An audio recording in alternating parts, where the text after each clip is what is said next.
Have you ever wondered how much paint you really need for a room? Or how a company figures out the exact amount of aluminum for a soda can? Well, the answer is all about one simple but really powerful idea: surface area.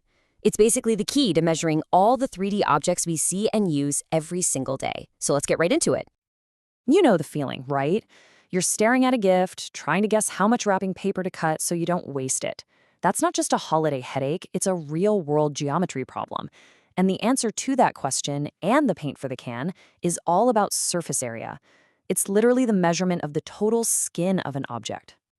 So, here's our game plan. We're going to build a complete toolkit for understanding these shapes. We'll start with the super basics, then add more complexity piece by piece, from flat boxes all the way to perfect spheres. By the end of this, you're going to have everything you need. Okay, section 1. Let's make sure we have a crystal clear idea of what we're even talking about. What exactly is the skin of a shape? First things first, it's absolutely crucial not to mix up surface area with volume. Think about a cardboard box. The surface area is how much cardboard you need to make the box. The volume, on the other hand, is how much stuff you can pack inside it. Today, we're all about the cardboard, the outside wrapper. All right, let's get to our first shape and see how this works. We're going to start simple with the shape made up of only straight lines and flat faces, the cuboid. You see these things everywhere: a shoebox, a textbook, your phone, even the building across the street. Cuboids are pretty much the fundamental building blocks of our world. So here's the formula. And I know, at first glance, it might look a little intimidating with all those letters, but don't sweat it. L, B, and H are just placeholders for length, breadth, which is really just a fancy word for width, and height. And here's the thing to realize. This formula isn't some kind of magic. It's just simple addition. See, a cuboid has a front and a back, a top and a bottom, and a left and a right side. They come in pairs. All the formula does is find the area of the 3 unique faces, double each one, and then add them all up. That's it.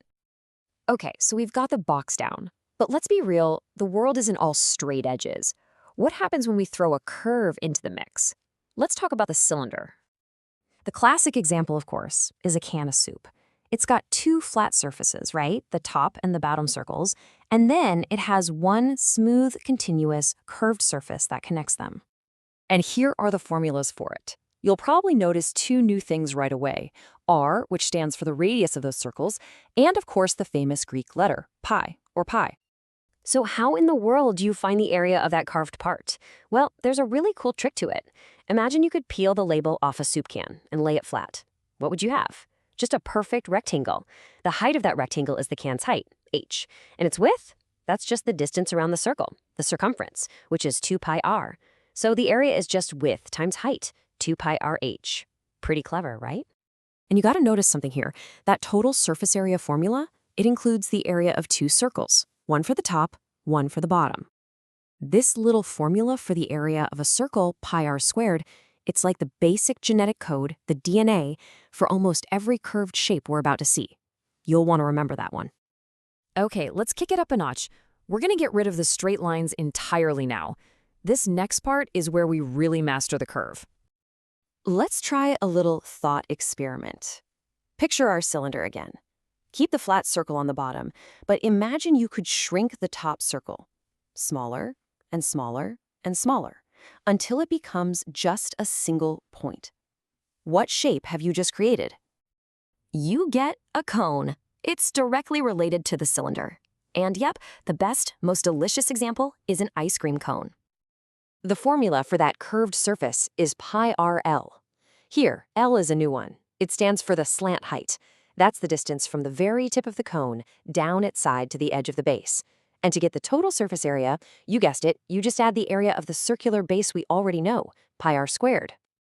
And now for the grand finale of shapes, the most perfect one of all, the sphere. Think about it.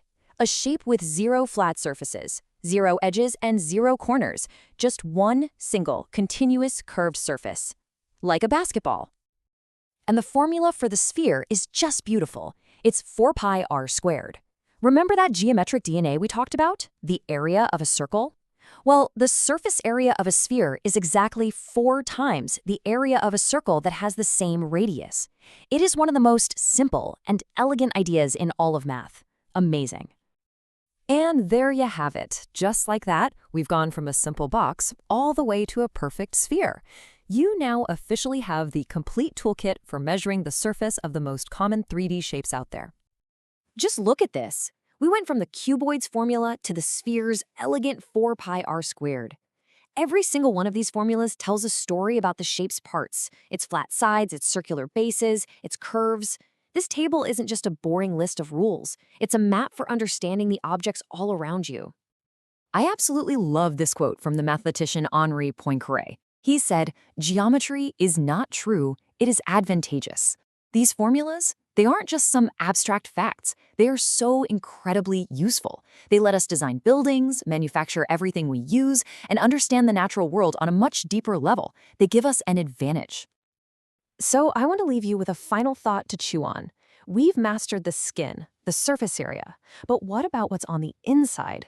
Of all these shapes, which one do you think is the most efficient? Which one can hold the most volume while using the least amount of surface area? The answer might surprise you, and, it explains everything from why soap bubbles are round to the shape of planets. But well, that's a story for another time.